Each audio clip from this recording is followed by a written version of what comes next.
we're going to the U.S. National Training and Development Program.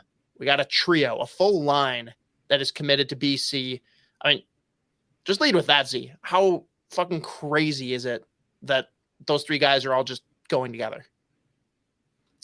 Yep. So we've got the trio, Will Smith. By the way, the celebrity Will Smith, what a brutal. I don't even know how to describe the last couple of months for that. I'm not even going to say poor bastard because he did it to himself. Anyways, we're talking about this Will Smith. Gabe Perreault and Ryan Leonard, they play on the same line for the National Team Development Program. They are, ripping it up. And they will all be going to Boston College next year. They'll all be Eagles. And there's a pretty good chance that also at BC that they will be playing on the same line again. And I said this last, not like on here, but literally like on Twitter this past weekend. News broke that Cutter Gauthier is planning on going back to BC next year.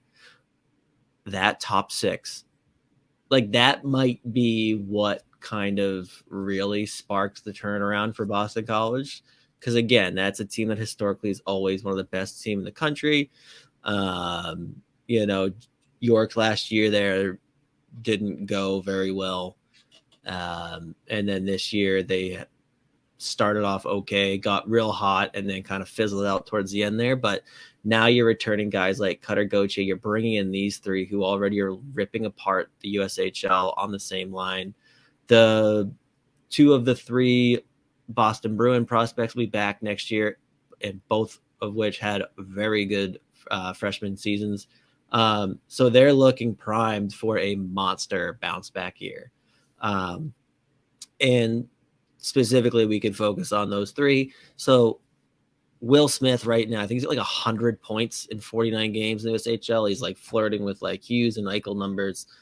He's so fun to watch. Like, insane skill, the creativity, he can shoot, decent enough skater. Like, he just gives you such dynamic offense, and he's just a treat to watch. I hadn't thought about it before, but in our smart scouting, kind of like a top 64 roundtable or whatever, I forget who made the point, but they were like, I'm not saying he's going to do this in the NHL. I don't think this is who he is, but when he's kind of doing his insane, like, I'm taking over games, it's almost like a shorter version of like Tage Thompson, where like that's the level of like skill. Like, every goal he scores is insane.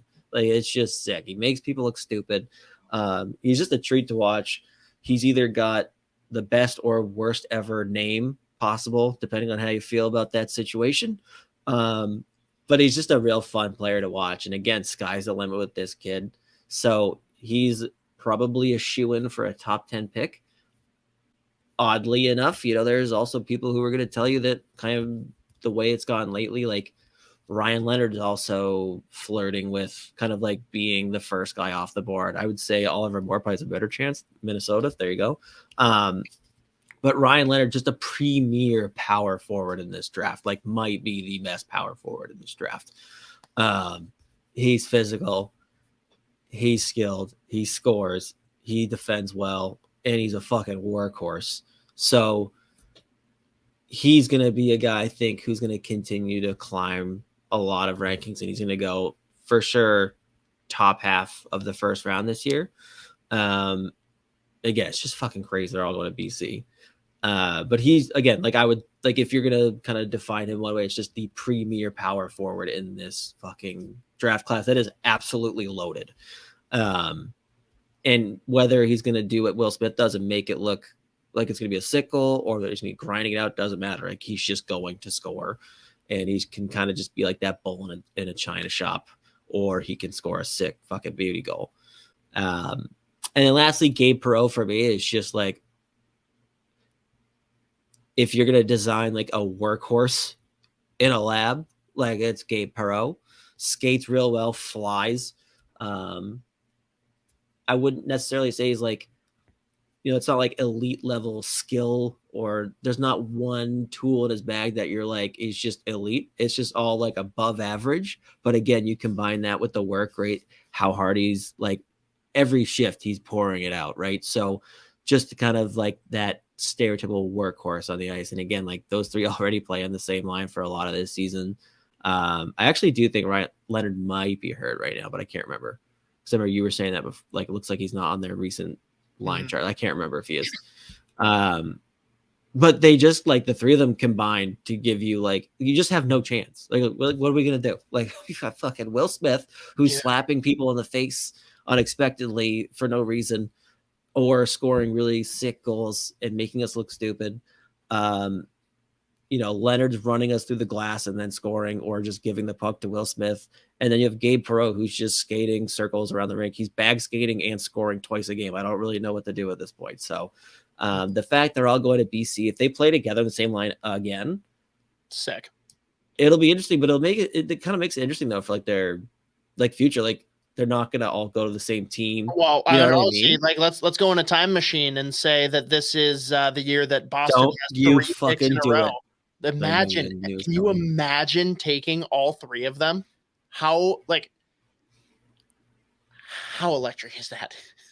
They would have to all be they have to go up to the draft floor on each other's shoulders, and then just give them one really long jersey so it looks like one person, but it's just a trio, dude, of studs and like an absolute nightmare to play against. Like you can't do anything. Like you just can't. Like as a draft eligible, fucking Will Smith has 100 points in 49 games this season, which is nuts. Half of the kids in that league are like 20. Like it's crazy. He's so fun. But yeah, so there you go. They're the fact they're all going to BC is insane, and they're bringing back Gauthier. They're bringing back a couple other studs in that back end too. So watch out for that fucking team. Plus, I would imagine, I don't know what Montreal's playing, like a late Hudson, but that rivals me back too, because in 2 years, they're going to get a kid that's challenging for first overall in 2024, and Macklin Celebrini, who's also breaking USHL records right now. Nuts. So, BU versus BC, battle on Comab is going to be electric again. But those 3, though, studs, they're going to go, I would imagine they all go first round. I think. Yeah. If one has a chance of sneaking out, it'll be like a guy like Perreault, just because there's so many other dynamic, like elite level offensive players in the draft. But I would imagine they all go first round, with Leonard and Smith going very high, challenging for top 10 for sure. God, that's got to be so fun. Oh man, that'd be cool. It's actually being good at stuff. You know what I mean, dude? I can't even begin to imagine what that's like. Seems like a lot of work, though. I don't know. Yeah, no, I'm out on that. Yeah, no, it's fine. I'll let them handle that.